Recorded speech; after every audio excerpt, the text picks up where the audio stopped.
Yeah. You on? We on? Let me see. Who is that?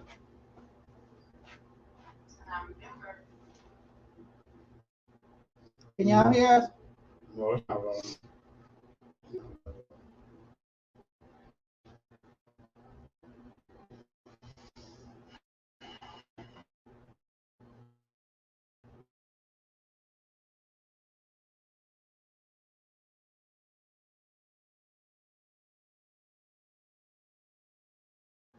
You're right, man. Can y'all hear us? Can y'all hear us? Have something in the chat. If you can hear us. Hear us. Can y'all hear us? You can have something in the chat. Okay, we back in, back in. So our first guest, he's going to let you guys know how you can contact him. So come on, Mr. Jones. Yes, once again, thank you for having me. My name is John Jones III. You can contact me at my cell number is the code 510-459-9014. The office is located at 9006 MacArthur Boulevard in DP Soakland. Once again, I work for BOSS, which is Building Opportunities for Self-Sufficiency. Okay, thank you, thank you. I think there's a here, my little brother, Daryle. So we thank you for coming. I appreciate the dialogue. I know everybody's excited. I hate that it did what it did, but that's what happens when we got this internet stuff. That's Exactly. the meat of what we needed to get out. I believe that people receive that information, and I appreciate you, and I'll be calling you back. Likewise. And remember, people, the children. So we gotta sow positivity into young people and not judgment. Let them be who they are because they live in a world, like Pac said, they didn't create. We made the world for them. So All right, on that note, okay, here, pandemic. I'm gonna let them down so we can hand them. All right, my brother. All right, see you in the morning. So we just transitioning right now. So how you doing today? I'm blessed. Thank you. Yourself, how you doing? I'm doing great. So could you introduce yourself? Let the people know who's in the studio. Well, in the building you have Daryle Alluims Senior.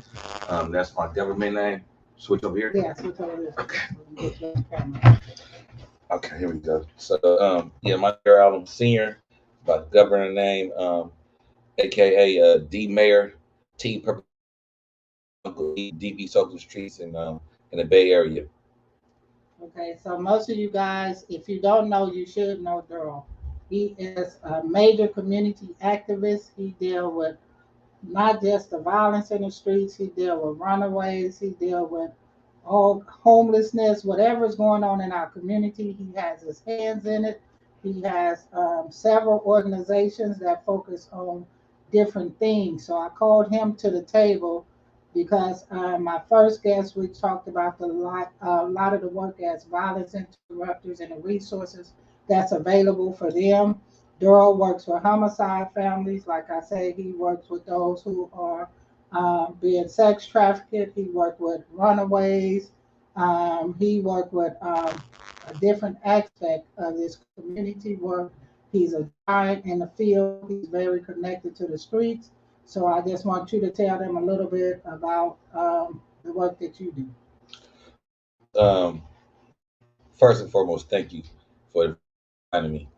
This weekend is my baby, Jamaica Village. Unfortunately, my niece and nephew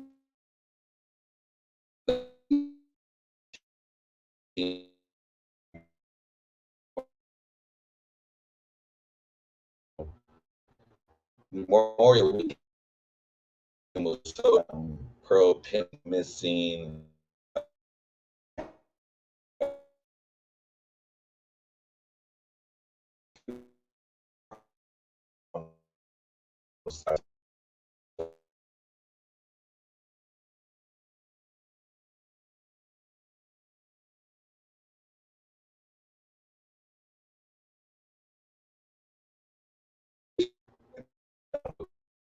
kids.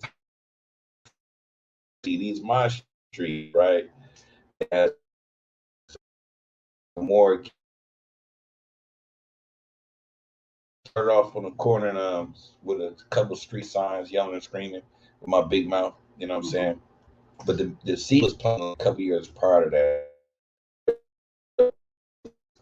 where I go to Word of City Family and Churches, about ministry outside church walls. So the seed was planted in by taking the church to the streets, right? Because everybody don't come to the street. I'm saying, I mean, to the church. Everybody, like, maybe might be traumatized from the past or how the church treated them, or just whatever their experience with the church is, so they don't come to the church. And when I started ministry, right, what occurred was I used to trick the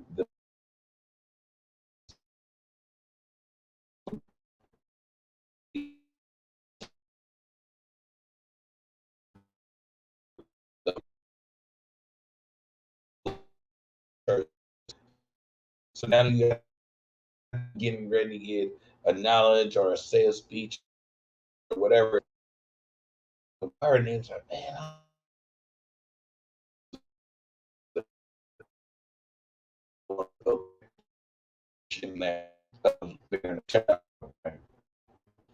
that 16 low one. So in 2017, we started looking for missing children. It was a missing girl named Larissa Oliver. She was at that time 16 years old, and she had been missing for like 8 months. I seen this in Chicago, Lamar, women on some court. That's the name, Limerick Court, and he a powerful activist out there in Chicago. And he was out there with his crew, about 3 people. They had flashlights. And I'm like, that's powerful. They looking for this little black little year-old girl. So right, girl, and I was like, wow. So somebody had tapped in. We started doing this that time. We done brought back over 80. Safely returned, and Oakland Frontline Healers became in existence. Will be the pandemic hit, right?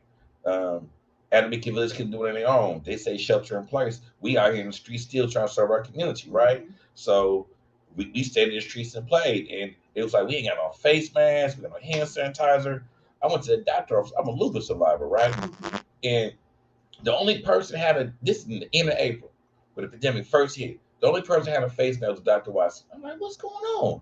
Is it a shortage, or we can't get them? He like, man, it's a priority for the hospitals only.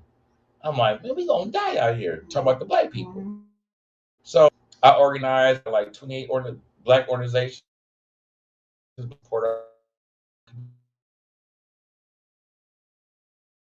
Dr. Anna, Dr. Watson, and Shaw, and some created the Oakland Frontline Healers, and we demanded face masks. That was the first thing we did. And hiring kids. Then we partnership with Dr. Rose from UCSF, Emoji, Oakland, and was on all weekend. You know, we got to get our community out field and go all the way to High Street in the hood. A lot of people come outside. They scared of the pandemic. They don't know where to go. If we come on the corner to get some barbecue going, get some free groceries and some PPE, and let them know we're doing free testing. And if you do test positive, we have some case management and support, groceries, and some other resources. I think they'll like that, right? So that's where the Oakland Frontline Healers came in from. So yeah, since 2016, we've been down here doing this work on the front line, just trying to support the best we.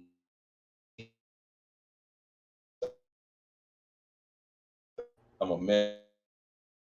Last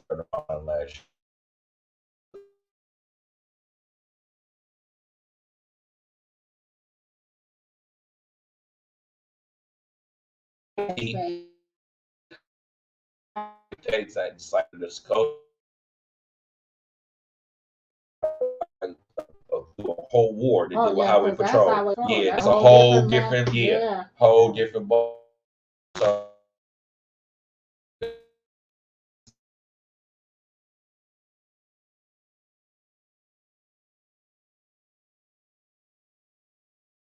I'm supporting the family advocate and stuff. Now I have to fight for myself, right? So it's a whole different ball game.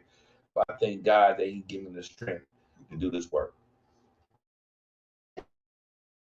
Because a lot of the stuff that has happened outside of the limited resources of organizations nothing created. So with the mass, the stuff,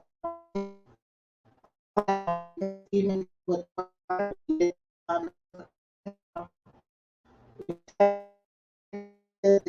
we do the bare minimum service, funeral, whatever. But a lot of people don't understand that the life happens after death. A lot of times that's when other because going through those stages of grief, the reality don't really kick in. Doing the funeral and all of that because you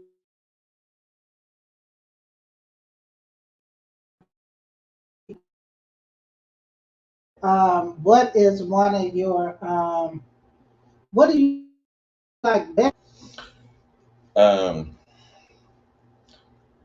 To return that child home, that person home, and to see the expression on the family face and up, right? You know what I mean? Or come through in the clutch. That 48 hours before you got to pay for that funeral, and we like 7,000. I had to call like about 50,000 people and did some emails and some like Facebook Live, did some fundraiser apartments. Came up with.